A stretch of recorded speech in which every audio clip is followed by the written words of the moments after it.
Hey, Wakefield, this is Seth again with Doug Dry, the pastor of First Baptist Church here in the studio. Thanks for joining me, Doug. Thank you, Seth. Good to be here. It's good to be here at the WCAT studio. We're so thankful for the staff here. And Absolutely. Yeah, it's a joy to be using their equipment.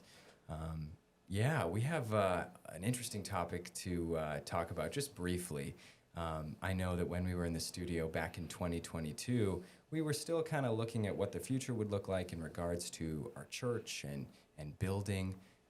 But more recently, we've had a few updates. And I'd love to. Yeah, we made some real progress. And so it's exciting to just start to really get the word out to the community. So we anticipate there'll be regular updates going forward, but this kind of just helps us to get going. So basically, we've had to go through many different redesigns as the costs have risen over the last couple of years, and it's been an arduous process. But we're so excited with where we've ended, and in many ways, I think where we've ended is better than we were 2 iterations ago, even though it may be smaller.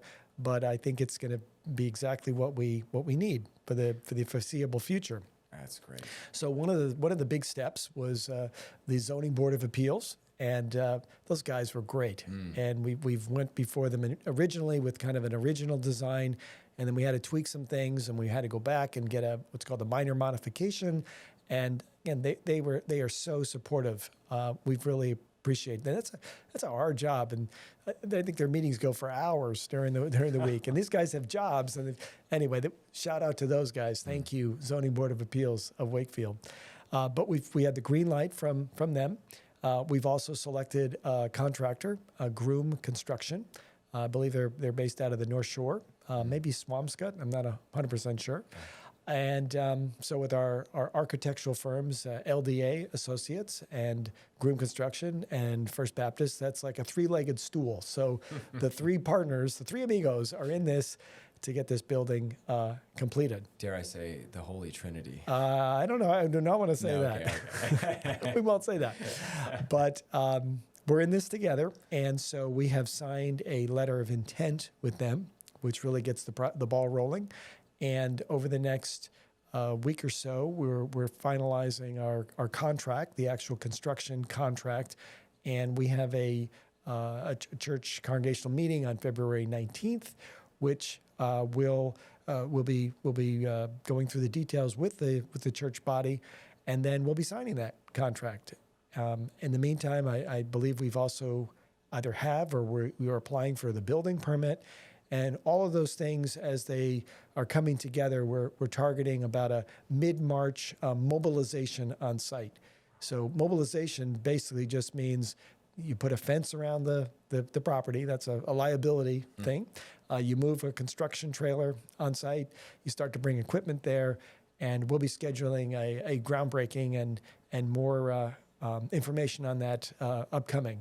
And Beth Dry is the one who's going to be leading that community engagement team, which will be handling a lot of those details on the groundbreaking. So Beth might be a good guest to have on here in the near future. That's a great idea.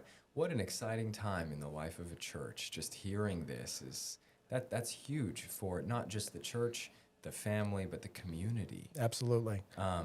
Maybe a question I have for you is, how can people get involved if they want to? Like in terms of gathering around for something big happening in Wakefield. Right. What would it look like for people interested to maybe be a part of the early stages of this next phase of First Baptist Church? Right. Well, on they can certainly come and see what's happening. The site will be blocked off, so you can't really get too close, but you'll go to sort of peek around, and I'm sure at different times some of us will be around there, and we'll be happy to talk with people and let them know. So again, I don't know what we have planned, but that'll be for Beth to work on. Uh-huh. We have a GoFundMe page on the website, and the community was so generous when the church first burned, and contributed significantly to help us with just even the site cleanup was super expensive. And there was just a great outpouring of support. So we can certainly use help in getting this finished and trying to get this furnished and outfitted. And with some extra resources, there's some things we can do on the outside and the inside that can just make it, a very welcoming place for people and usable for the community as well. And pray for us. If you're a person of faith, pray for the people working on the site, that things go well. There's materials to be ordered. There's all sorts of details that need to happen, and so we want the Lord's blessing on all that process going forward. Yeah, that's great. What a crazy process it is to pull in together all of these, the building and the community, and it's going to be an interesting next few months and even years. Absolutely. I'm not sure how long. What is the expected? Yeah, so that's great. Great question. So, assuming we don't have March blizzards, Right. so we can get started, in like mid to late March. It's generally about a year from when you start, that mobilization to when you get in. So Easter of 2024 is kind of our target. It'd be great to be able to celebrate and worship on Easter Sunday in the brand new building. Wow. Yeah, it seems both far out and also pretty soon when you think about it. Right. To have a building put back up where the old building used to be. Absolutely. That'll be quite a day when that happens. Yeah, yeah. Okay. And again, the church is not just the building. So obviously we still meet. We're meeting weekly for services in First Parish in their chapel at 9:30 on Sundays, and we are so appreciative to First Parish and how they've been such a generous host to us over 4 years. On the website, we'll list other activities, other ways that people can be involved, and so that's something you don't have to wait till the church is built to start getting connected with us. Wonderful. Well, thank you for those details. You're Thanks welcome. for the update. I know More to we're come. all wanting to hear about what's happening, and so Yeah, and check out the photographs. We'll be having regular photographs up on Facebook and our website that will detail the process.